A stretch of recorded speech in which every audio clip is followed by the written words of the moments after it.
Ibu menanggapi yang sedang ramai ini Bu terkait dengan senyum dari Sandra Dewi yang kemarin baru saja diperiksa. Ibu melihatnya seperti apa sih Bu? Kayaknya seperti nggak punya beban kah atau bagaimana ya Bu menanggapinya?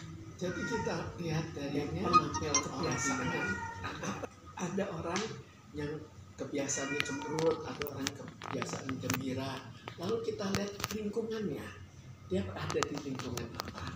Dia berada di lingkungan pengadilan. Lalu ekspektasi dia ke depan. Di lingkungan pengadilan, kalau kita ikuti dari abad ke abad, terjadi suatu perubahan.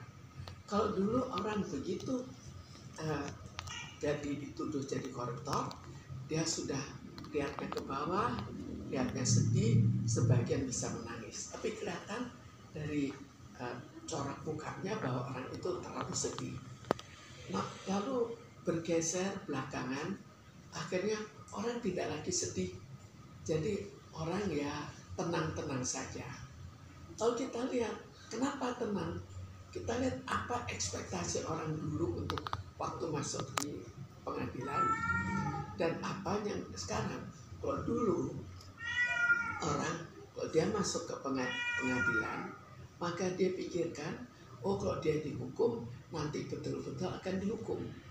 Kalau sekarang, kalau masyarakat umum beranggapan bahwa kalau ke pengadilan dan kita punya uang, maka jelas hukuman diperingan. Itu satu poin. Itu anggapan mereka. Lalu kedua, apakah hukuman betul dijalankan? Apakah misalnya dia 5 tahun penjara betul di penjara, atau barangkali 5 tahun itu sebagian dia pakai untuk jalan-jalan, hanya pada hari-hari besar dia berada di penjara. Jadi lalu kita lihat lagi bagaimana masyarakat. Jelas masyarakat apalagi dalam keadaan kesulitan uang, kesulitan makan, maka masyarakat juga akan sangat menghargai orang yang memberikan uang. Terserah uang itu dari mana.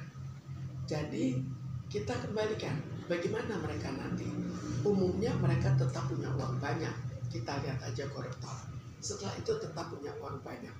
Kalau punya uang banyak, mereka juga tetap akan dipuji, akan dihimbau oleh orang-orang di mana dia memberikan uang.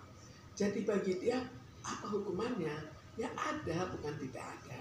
Hukumannya diperlihatkan. Tapi kan bukan suatu hukuman yang berat kan.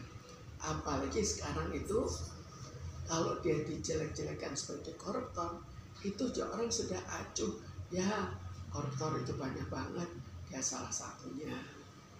Jadi pengaruh hukuman tidak besar.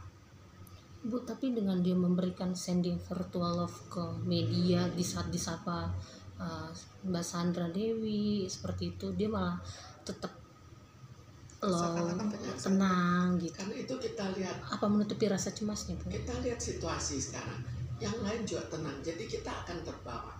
Jika misalnya orang-orang yang dipanggil di pengadilan, lalu akhirnya mereka tenang, maka otomatis akan tenang. Jadi kita jangan terutama lihat dari segi benar tidaknya, tapi sikap yang dibawakan orang pada umumnya. Jadi kita lihat misalnya ya, dulu pada saat Saiful Jamil, dia kan juga sebetulnya tidak salah. Tapi apa yang terjadi, dia juga ketakutan karena dia anggap walaupun ini rekayasa, mungkin dia akan betul-betul dihukum. Jadi pandangan ke depan membuat dia akhirnya menangis. Banyak juga orang menilai dari pakar ekspresi, terus ahli psikolog disebutnya humble bragging Bu, humble bragging. Sekarang apakah hanya pada dia atau yang lain juga begitu? Kalau yang lain begitu juga, itu kan artinya kebiasaan dan ekspektasi yang tidak sejelek seperti yang diduga orang. Karena itu salah satu yang kurang dikejar masyarakat dan mungkin tidak bisa dikejar.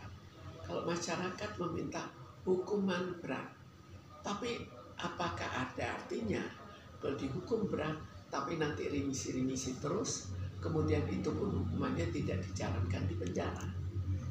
Dampaknya bisa dibilang buat istrinya pembunuhan karakter nggak sih Bu, dengan tersangkutnya dia di media dipanggil? Sekarang pembunuhan karakter itu tergantung bagaimana pandangan masyarakat terhadap hal itu.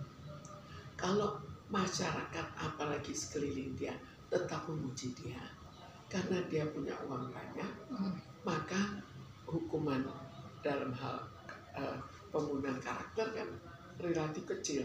Sekarang mendingan mana? Dia tetap jadi orang yang kurang mampu, atau mampu tapi tidak terlalu tinggi, atau menjadi orang yang sangat mampu tapi akhirnya dipenjarakan. Penjara juga belum tentu benar-benar dipenjarakan, tapi punya uang banyak untuk disebar-sebarkan ke lingkungannya. Lebih baik mana? Siapa yang lebih kita puji? Siapa yang lebih kita puji? Seorang pejabat yang miskin atau pejabat koruptor kaya? Jadi di sini masyarakat akan ikut mempengaruhi bagaimana perasaan seseorang yang akan dihukum atau dihukum. Ya meskipun dia dimiskinkan kan, di YouTube juga, di dunia maya juga banyak dibully Sandra Dewi, akan dimiskinkan tapi dia kelihatan baik-baik saja gitu. Sekarang kalau kita lihat ya, dari dulu tiap kali 3 tahun dimiskinkan, apakah betul akan dimiskinkan? Itu yang kita pertanyakan. Atau barangkali kalau dia dihukum bisa juga sebaliknya, dia malah jadi lebih kaya karena sudah dihukum. Dia mempunyai kebebasan untuk melakukan money laundering untuk sementara, kan jadi lebih kaya. Berarti itu sebenarnya tidak ada pengaruhnya dengan dihukum soalnya. Jelas ada pengaruhnya daripada moral dia tetap sangat senang ya, pas akan ikut menurunkan, dan terutama yang dipengaruhi juga masalah hakimnya, polisinya itu kan akan ikut terpengaruh. Tapi Bu, kalau dilihat dari stylenya, fashionnya, terus dari mimik ekspresinya sendiri yang Ibu lihat di televisi dan media sosial media gitu, itu memang dia pembawanya seperti itu atau memang sebenarnya kamuflase? Dia jelas seorang selebritis. Selebritis itu dia bisa pura-pura menangis, pura-pura bahagia, bisa pura-pura bahagia, dia bisa netral. Dalam hal ini kita kembalikan pada kebiasaan yang lain supaya ya tambah tidak terlalu menyolok. Kalau bisa dia menyolok, nangis, media akan terus meneropong nangis. Kalau dia gembira akan diteropong lagi. Tapi kok netral kan mirip-mirip dengan yang lain-lain dan relatif tidak terlalu akan disorot, walaupun disorot, tapi tidak seperti seandainya dia ketawa-ketawa, seandainya dia menangis.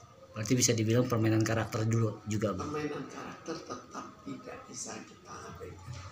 Jadi itu cuma waktu itu pas datang juga langsung masuk mobil tidak berkomentar, tapi tetap disorot gitu Bu. Ya tetap disorot. Jadi tidak mungkin tidak disorot. Jadi itu sudah positif bahwa media tetap mengikuti. Tapi apakah itu cukup? Kalau misalnya hakim tidak ikut, tidak ikut